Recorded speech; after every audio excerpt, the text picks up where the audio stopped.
El espacio público en Colombia está conformado por todas las zonas existentes o debidamente proyectadas, en las que el interés colectivo sea manifiesto y conveniente y que constituyan por consiguiente zonas para el uso o el disfrute colectivo. En Bogotá, la capital, la alcaldía presentó en 2013 la radiografía del espacio público que reveló que mientras ciudades como Miami cuentan con 34 metros cuadrados de espacio público por habitante y Buenos Aires con 22, Bogotá solo alcanza 3,93 metros. Ahora bien, la cifra requiere análisis, pues la invasión de este espacio de circulación y distensión social es constante y debe entonces cruzarse con datos como el censo del Instituto para la Economía Social IPES, que para junio de 2015 en Bogotá se registró un número estimado de 47.800 vendedores informales. Adicionalmente, Félix Arturo Palacios, miembro de la Junta Directiva del IPES, afirma que son más de 120.000 personas las que dependen de este tipo de trabajo. Bajo ese contexto, aparece la pregunta: ¿cuáles son los temas constitucionales en tensión que surgen de la política actual de la Alcaldía Mayor de Bogotá para retirar a los vendedores ambulantes de las calles de la ciudad y recuperar el espacio público? El dilema parecería ser, entonces, entre el derecho al trabajo de familias humildes versus el derecho al tránsito de los peatones, la superación de potenciales focos de inseguridad y la recuperación de la estética urbana. Para hacer el recorrido histórico de los diferentes enfoques con los que se ha tratado el fenómeno, es necesario hacer una línea del tiempo de las políticas de espacio público de alcaldes. Enrique Peñalosa planteó que el espacio público debería ser destinado únicamente para el disfrute de la gente, sin la presencia de vendedores informales, porque podrían conllevar a la proliferación de actividades ilegales y la inseguridad. Antanas Mockus acató la sentencia 115 del 16 de marzo de 1995, que ordenó garantizar el derecho al trabajo. Así, la primera acción de recuperación del espacio público que realizó su administración se manifestó con el desalojo de 200 casetas de ventas informales que se encontraban ubicadas sobre la carrera 24 en el barrio 7 de agosto. Esto vino acompañada con el ofrecimiento de opciones de empleo con el sector privado, pero no fue aceptada por los vendedores que allí se ubicaban. Luis Garzón dispuso un mobiliario urbano que se ubicó en varios sectores de la ciudad para ofrecer servicios de ventas a los peatones desde una red organizada de ventas. Samuel Moreno carnetizó a los vendedores ambulantes con un documento que debía contener el nombre, la identificación, el tipo de mercancía comercializada y el lugar donde cada vendedor puede laborar. A esto se sumaron procesos de seguimiento de las salidas o dejación de esta actividad por programas propuestos por el Instituto para la Economía Social. Gustavo Petro se encargó de ofrecer alternativas económicas y generar ingresos a esta población con el propósito de que abandonaran el espacio público. Durante esta administración se firmó el decreto 456 de 2013, que creó la figura de las ZAERD, zonas de aprovechamiento económico reguladas temporales, con las que se legaliza la ocupación de algunos andenes con el sofisma de su limitación en el tiempo. En la actualidad, Enrique Peñalosa realizó en los primeros meses del año intervenciones en zonas como la calle 72, la calle 19, el entorno de las estaciones de Transmilenio de Ricaurte, Salitre El Greco, Subazar, entre otras, en las que habría incumplido el artículo 4 del decreto 098 de 2004, que rige las mesas de trabajo y de concertación en el Distrito Capital, al ordenar el desalojo de los vendedores ambulantes de diferentes calles sin realizar dicha convocatoria. Con ese panorama llegamos a la localidad Antonio Nariño, puntualmente al barrio Restrepo, donde en la actualidad se desarrolla un plan de intervención en infraestructura del espacio público por medio de jardines con plantas naturales, acompañada de operativos de dispersión de los puestos de ventas ambulantes. Estas son algunas de las declaraciones de los vendedores sobre las intervenciones en el sector. ¿La alcaldía actual le ha brindado algún tipo de alternativa para que usted pueda seguir trabajando con normalidad? Hasta el momento no hay una solución concreta todavía. Estamos en esas. Y sin embargo todavía han tenido problemas con la policía que les ha quitado la mercancía, ha venido acá a intervenir el sector. Aquí han pasado casos así, hartos casos, pero lo que pasa es que este año, por lo que las tutelas que le impusieron a Peñalosa, lo detuvo un poco. Pero ella venía con todo, a barrer con todos, y pues violando los derechos de nosotros. Lo de la construcción en el andén y la reforma que le hicieron al barrio Restrepo por partes, por sectores, estuvo muy buena. Yo digo unas cosas, que bueno, si colocaron unas materas, no las hubieran dejado tan bajita, ¿por qué? Al lado de las materas tienen que colocar sus canecas para que la gente no coja las materas de basurero, de incomodar las matas. Hay gente que no sabe que hay matas, las pisan, no tienen protección las matas, eso es algo que... Pero realmente yo digo que pues se ve muy bonito el barrio. Estas circunstancias generan distintas tensiones, porque los usos que cada grupo o cada población pretende darle al espacio público son diferentes y responden a necesidades sociales y a necesidades económicas distintas. Cuando estas necesidades son de orden económico, las tensiones se acrecientan. Este es el caso de los vendedores informales en el espacio público. Aun cuando los recursos que ellos obtienen de su trabajo muchas veces no permiten alcanzar el mínimo vital deseado, es la única fuente de ingresos que gran parte de la población de nuestro país tiene, no solamente las ventas informales, sino el autoempleo.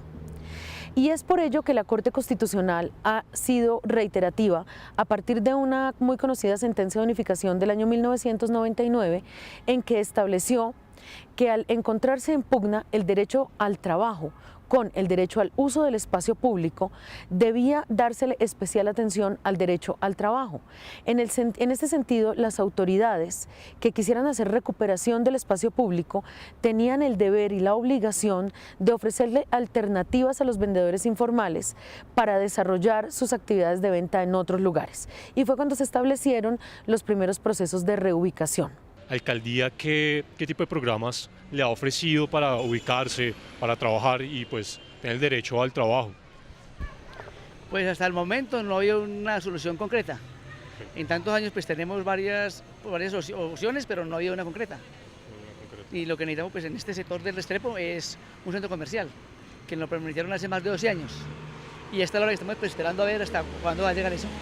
¿Quién le prometió ese centro comercial? Este comercial lo prometió el IPES en compañía de la administración. De la administración.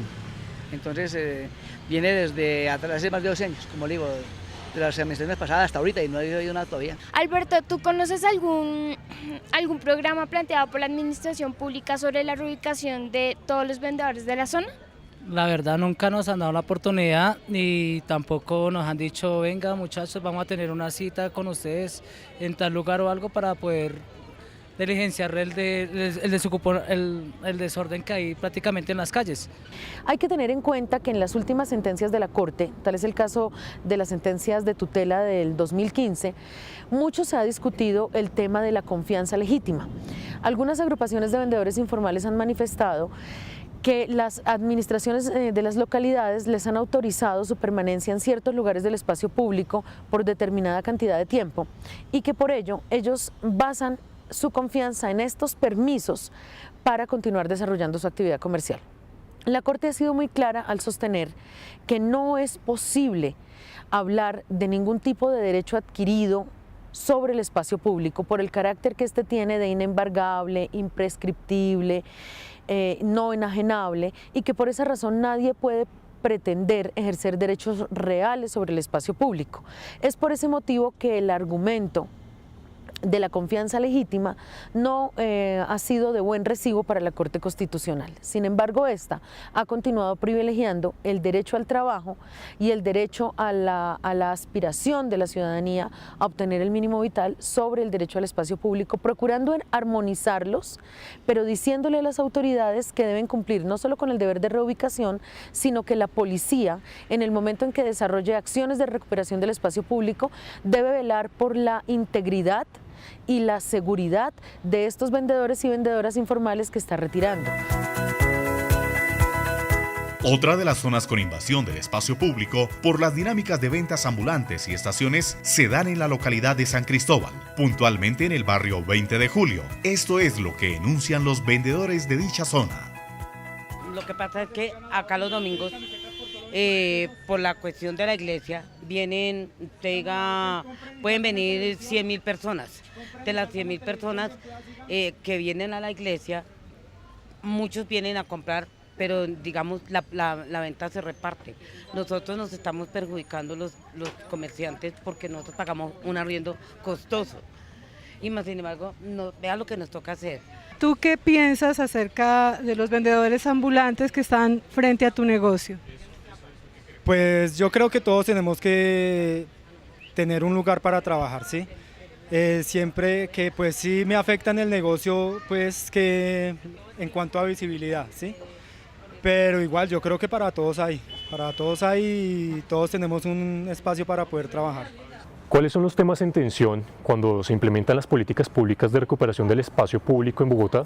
En el espacio público y lo que tiene que ver con ventas ambulantes, las prácticas ilegales son mucho más fuertes. Entonces hay estas mafias que cobran cuotas por el uso del espacio público, personas que no es que lleguen los trabajadores o las personas de escasos recursos a utilizar eso de manera abierta, sino que tienen que meterse en todo un engranaje de esa privatización. Y eso es lo que ha hecho que tal vez, en mi criterio, las decisiones de la Corte no sean lo suficientemente eficaces, porque están enfocadas solamente en el problema de la reubicación, la protección de la confianza legítima y las acciones estatales para poder lograr que esas personas ejerzan el comercio u otras actividades alternativas en zonas diferentes, pero no articula el tema de la privatización común del espacio público.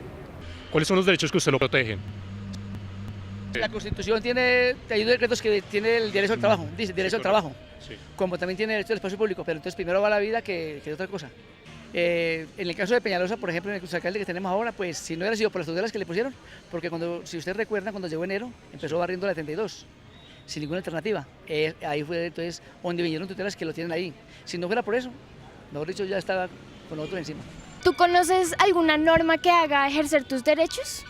La verdad no, y nunca nos las han brindado ni nunca nos han dicho, venga, los vamos a ayudar, los vamos a reubicar ni nada. El gobierno distrital piensa que desubicando a la gente de las calles va a solucionar todo, pero no, realmente no, porque realmente muchas familias viven de la venta ambulante. ¿Debe la Corte Constitucional tener en cuenta que la actividad de los vendedores ambulantes a veces está relacionada con la delincuencia o la inseguridad en las zonas donde están trabajando?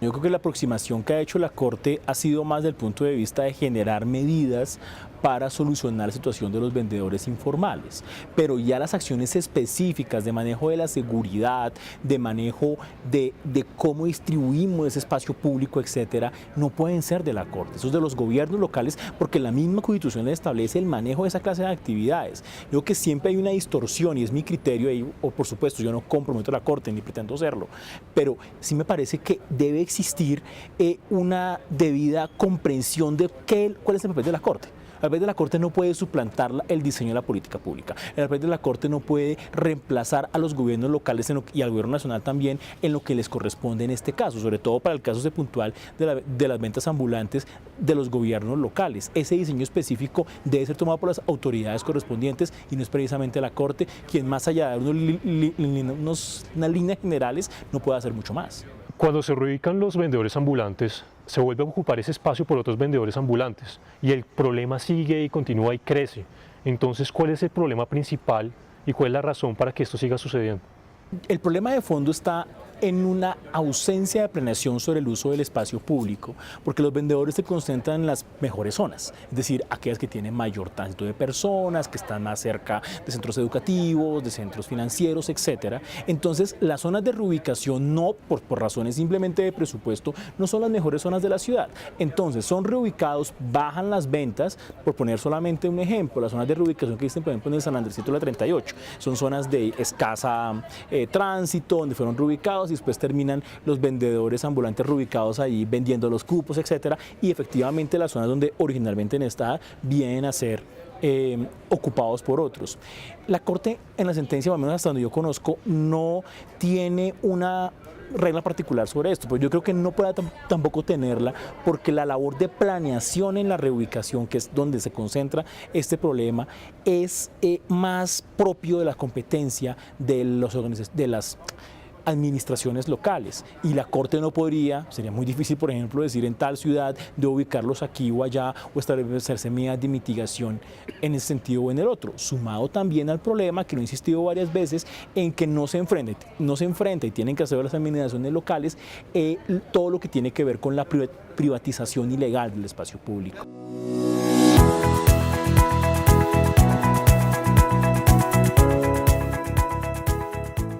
Finalmente, la Corte, evaluando la tensión que existe entre los dos derechos, ha considerado que el derecho al espacio público prima sobre el interés particular de los vendedores ambulantes y estacionarios, pero establece que es necesario conciliar proporcional y armoniosamente los derechos y deberes en conflicto, a través de mecanismos como el principio de confianza legítima, en los casos en que la administración ha sido permisiva en el uso del espacio público por vendedores informales y en los que debe asumir su responsabilidad. Así que el desalojo del espacio público está permitido constitucionalmente, solo si se cumple con las reglas del debido proceso previo al desalojo y que dispongan políticas que garanticen que los ocupantes no queden desamparados porque estamos en un Estado social de derecho.